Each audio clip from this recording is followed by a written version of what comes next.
I'm just really proud of the SpaceX team and honored to be partnered with NASA and helping with Jackson and ESA as well.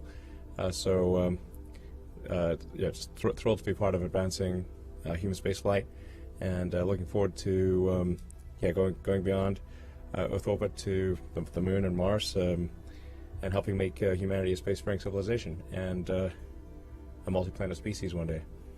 I suppose it does get a little bit easier, but it's still extremely intense, and I usually can't sleep the night before launch, and that's true of the night before this one, so I haven't had much sleep. But fortunately, we've got a great team that are really proud of the incredible work the team has done in partnership with NASA, and yeah, I suppose it gets a little bit easier, but still pretty intense, I have to say.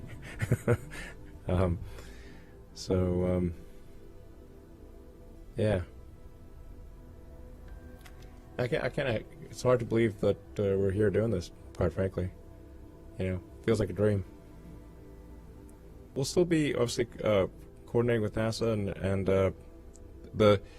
that'll be sort of a free flyer mission with a kind of a big kind of glass dome in the front instead of docking adapter. So it should give quite a different feel for, like, you should really feel like you're in space more than one, because it'll just be you just surrounded by glass, or acrylic technically. But so we're looking forward to that mission. But obviously still be working in coordination with NASA for that mission. So that should be, hopefully, like as the name suggests, inspiration.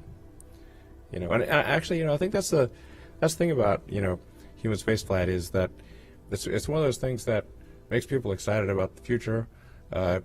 You look forward to, we wake up in the morning and think, hey, what's going to be great about the future? It's like, man, if we're out there and we're a spacefaring civilization and visiting other planets and there's exciting plans, I think that's what gets, one of those things that gets people fired up.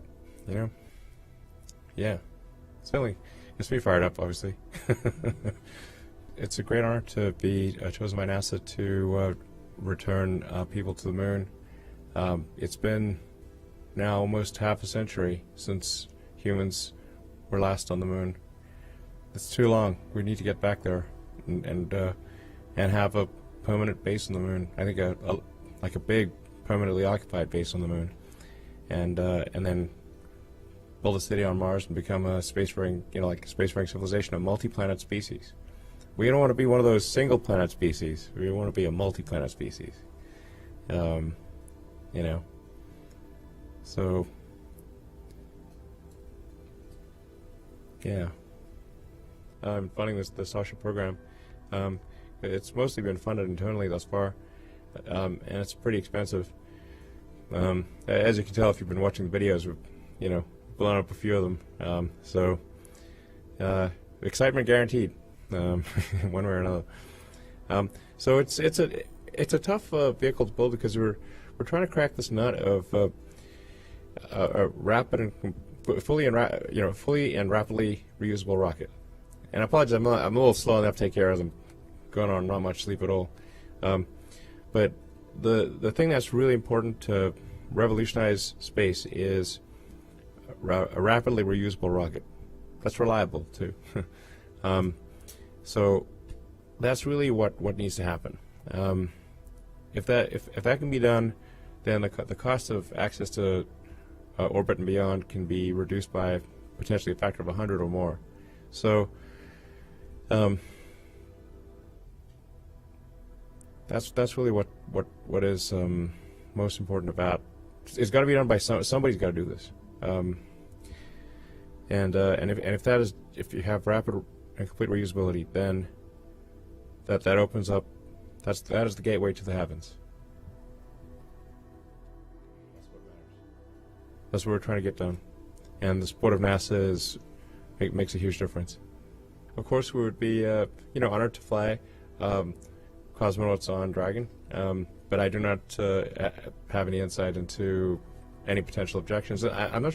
Perhaps this may be just a communications breakdown. I don't know. but I don't have any insight into it. There doesn't seem to be any obvious limit to the reusability of the vehicle. And yeah, we do intend to fly the Falcon 9 booster until we see some kind of a failure with the Starlink missions, obviously, just to have that be a life leader. And we're just actually talking in the control room, so we're talking with the between SpaceX and NASA, and we're like wondering, what's the optimal number of launches for, do you want to be on a brand new booster, or, well, you probably don't want to be on the life leader for a crew mission, but it's probably good to have a flight or two under its belt for the booster to have flown, once or twice. I think if it was like an aircraft coming out of an aircraft factory, you'd want the aircraft to probably have gone on a test flight or two before you put passengers on. So I think that's probably a couple of flights is a good number to have for a crew booster, and in the meantime we'll keep flying the life leader. We've got 9 flights on one of the boosters. We're going to have a 10th flight soon with a Starlink mission, and we're learning a lot about reusability, and it's a hard problem for rockets. I mean, there's a reason it's really, right now Falcon 9 is the only partially reusable rocket being flown, with the booster coming back and the fairing coming back, but we don't reuse the upper stage or the Dragon trunk. And so with the Starship, we're aiming just like hopefully reuse the whole thing. This is a hard problem for rockets, that's for sure. And it's taken us, we're like 19 years in now. But I think we can see the Starship design can work. It's a hard thing to solve, and the support of NASA is very much appreciated in this regard. I don't know. I think it's gonna work. I think it's gonna work. It's been 19 years since starting SpaceX, and certainly a lot of adventures along the way. Some tough times and a lot of good times. I'd say it's only recently, though, that I think that I feel that full and rapid reusability can be accomplished. I wasn't sure for a long time, but I am sure now. As you know, I tend to be somewhat optimistic with respect to schedules. I feel I should acknowledge this.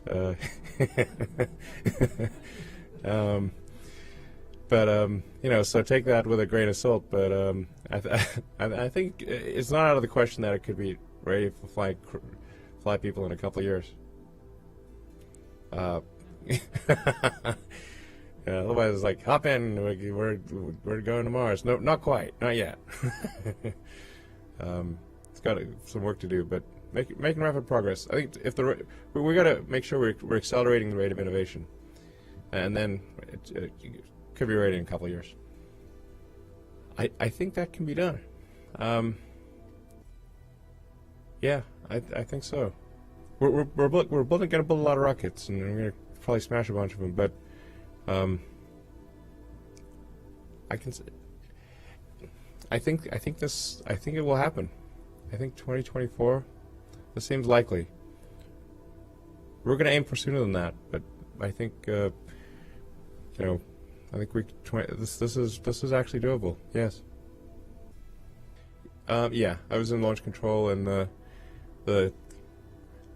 yeah.